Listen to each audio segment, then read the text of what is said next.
নমস্কার বন্ধুরা, আমি প্রিয়াঙ্কা। আমার রন্ধনিকা চ্যানেলে আপনাদের সবাইকে স্বাগত জানাই। আজ নিয়ে এসেছি ম্যাঙ্গো কুলফির রেসিপি। চলুন দেখে নিই আজকের রেসিপি।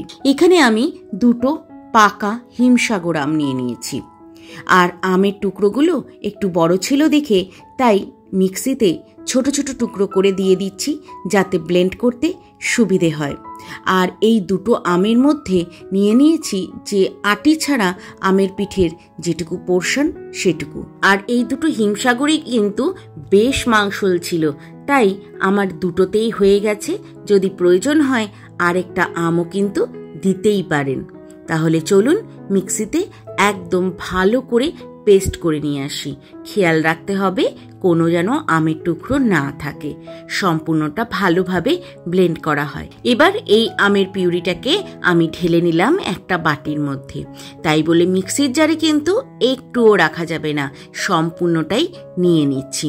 আর যেটুকু লেগে থাকবে সেটুকু তো আমরা হাত দিয়েই খেয়ে নেব, তাই না? আমরা কি কেউ ফেলতে পারি বলুন? কি মনে হয় না যে একটু বেশি যেন লেগেই থাকে, পুরোটা নেব না, এরকমও তো অনেক সময় মনে হয়। আর যেটুকু বাকি আছে ওই যে হাত দিয়ে চেটে চেটে খেয়ে নেব। তাহলে চলুন নেক্সট স্টেপে যাওয়া যাক। আর নেক্সট স্টেপগুলো কিন্তু পরপর দেখতে হবে, স্কিপ করলে চলবে না। গ্যাসের আঁচে কড়াই বসিয়ে দিয়ে কড়াইতে জল দিয়ে দিলাম খুব সামান্য পরিমাণে, আর দিয়ে দিলাম চিনি। আর যতটা চিনি দিয়েছি তার থেকে একটু কম কিন্তু আমি জল দিয়েছি। এবার চিনিটা গলার অপেক্ষায় থাকতে হবে। যতক্ষণ না গলবে ততক্ষণ কিন্তু আমি পরের স্টেপে যেতে পারবো না। বুদবুদিগুলো যখন সেন্ট্রালাইজড হয়ে যাবে তখন বুঝতে হবে চিনির শিরাটা একদম রেডি হয়ে গেছে। এবার আমি এর মধ্যে দিয়ে দিব আমের পিউরিটা। আমের পিউরিটা 2 চামচ করে দেব আর চিনির শিরার সাথে মিশিয়ে নেব।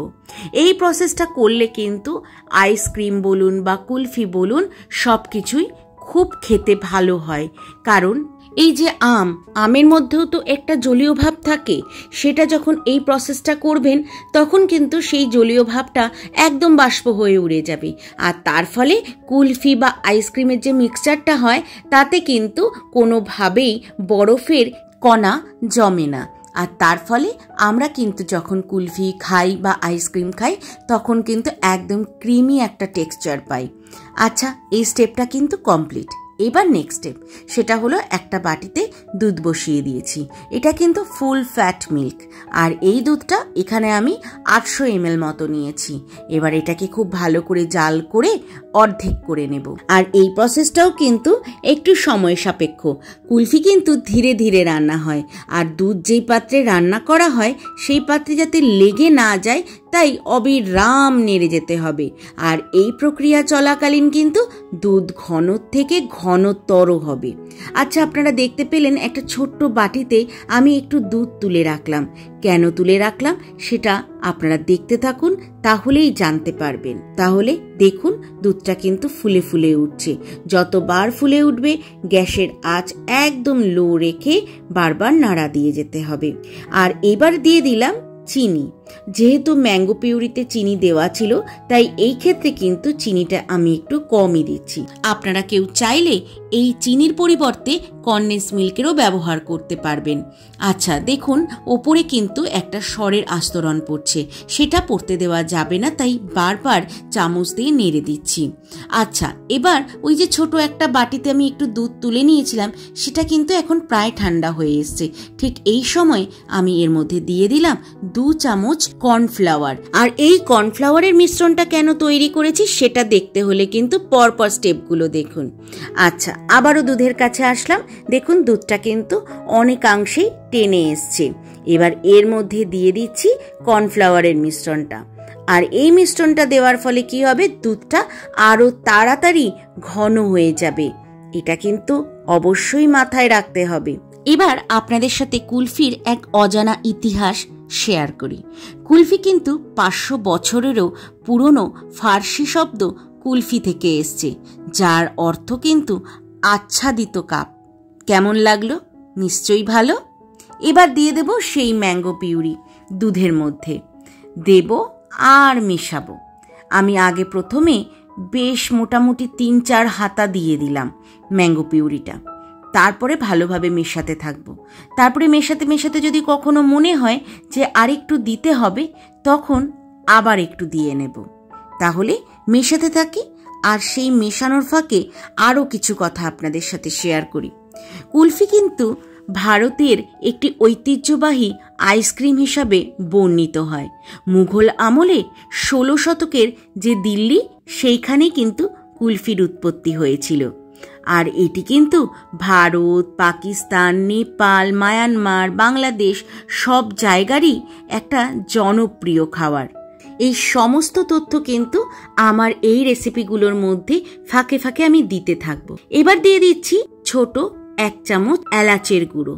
এলাচের খোসাটা কিন্তু দেবেন না, ভেতরে যে দানাগুলো থাকে সেটা শিলনোড়া বা হামানদিস্তা একটু গুঁড়ো করে দিয়ে দেবেন। আচ্ছা, এবার খুব ভালো করে মিশিয়ে নিলাম। মিক্সচারটা কিন্তু আমার একদম রেডি হয়ে গেছে। এবার গ্যাস অফ করে দেব, ঠান্ডা করে নেব। ঠান্ডা হলে কিন্তু মিক্সচারটা আরও ঘন হয়ে যাবে, আর ঠান্ডা করতে 4-5 ঘন্টা লাগবে। দেখুন একদম ঘন হয়ে গেছে। আর এইটা কিন্তু 4-5 ঘন্টা পরে আমি ভিডিওটা করছি। আর একটু হাতা দিয়ে ভালো করে নাড়াচাড়া করে নিলাম। এবার কুলফির মোল্ডে এক এক করে ঢেলে নেব। আমার কাছে অ্যালুমিনিয়ামের মোল্ড নেই, তাই আমি এর মধ্যেই ঢেলে নিচ্ছি। আপনাদের কাছে থাকলে অ্যালুমিনিয়ামের মোল্ডে ঢেলে নেবেন। আচ্ছা, আমরা তো এখনকার দিনে এই মোল্ডগুলোকে ডিপ ফ্রিজে বা ফ্রিজারে ঢুকিয়ে দিই, আর তাতেই জমাট বেঁধে যায়। কিন্তু বলুন তো আগেকার দিনে কিভাবে করতো? চলুন সেই তথ্যটা আপনাদের সাথে শেয়ার করি। আগেকার দিনে এই মিশ্রণটিকে ছাঁচে ঢালার পরে তাকে কিন্তু বরফের স্লারি আর নুন ভরা একটি মটকায় ঢুকিয়ে দেওয়া হতো। এর ফলে মিশ্রণটি তাড়াতাড়ি ঠান্ডা হয়ে যেত। আরেকটা কি বলুন তো, ক্রিস্টালাইজড হতো না। আর এই ঐতিহ্যবাহী পদ্ধতিকেই কিন্তু মটকা কুলফি বলা হতো।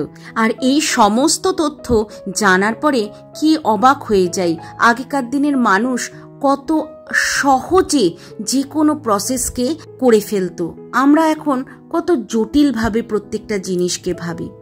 আচ্ছা, এবার এই কুলফির যে মোলটা, সেটা প্রত্যেকটাকে ঢাকা দিয়ে দেব। আর এই মোলটাকে কিন্তু আমরা রেখে দেব মোটামুটি 10 থেকে 12 ঘন্টা। এই 10-12 ঘন্টা বাদেই কিন্তু একদম রেডি আমাদের কুলফি। আচ্ছা, এবার দেখুন কতটা মিশ্রণ রয়ে গেছে। নষ্ট হবে নাকি? একদম না। চলুন, বাড়িতে তো প্রত্যেকেরই স্টিলের গ্লাস থাকে, এবার সেটা স্টিলের গ্লাসে ঢেলে নিই। স্টিলের গ্লাসেও কিন্তু অসাধারণ কুলফি জমানো যায়। আর যাদের কাছে কুলফির মোল্ড একেবারে নেই, তাদের জন্য এই প্রসেসটা কিন্তু বেশ সহজ। যে কোনো গ্লাস নিন আর কুলফির মিক্সচার ঢেলে দিন, ব্যাস তাতেও কুলফি রেডি। আর যেটুকু মিশ্রণ বাকি আছে সেটুকু গ্লাসের মধ্যে ঢেলে নিয়ে এবার কি করব, এই যে ফাঁকা পোর্শনটা ওপরে সেটাকে ঢাকতে হবে। সেটার জন্য একটা অ্যালুমিনিয়ামের ফয়েল নিয়ে ঢেকে দিলাম আর গার্ডার দিয়ে আটকে দিলাম, যাতে ফয়েল পেপারটা খুলে না যায়। ব্যাস এইবার ফ্রিজারে ঢুকিয়ে দিন। 10-12 ঘন্টা বাদে কুলফি রেডি। আর কুলফি নিয়ে চলে আসুন।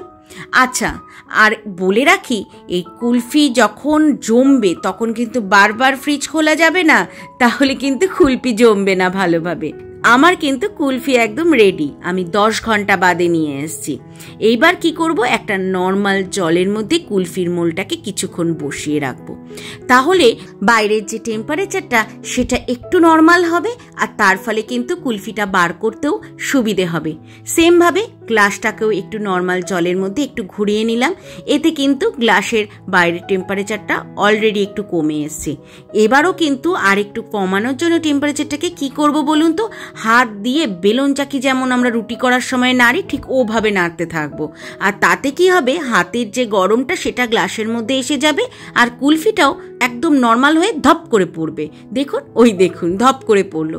এবার এইভাবে তো কাউকে সার্ভ করা যায় না, তার ফলে কি করতে হবে বলুন তো, এগুলোকে পিস করে তারপরে সার্ভ করতে হবে।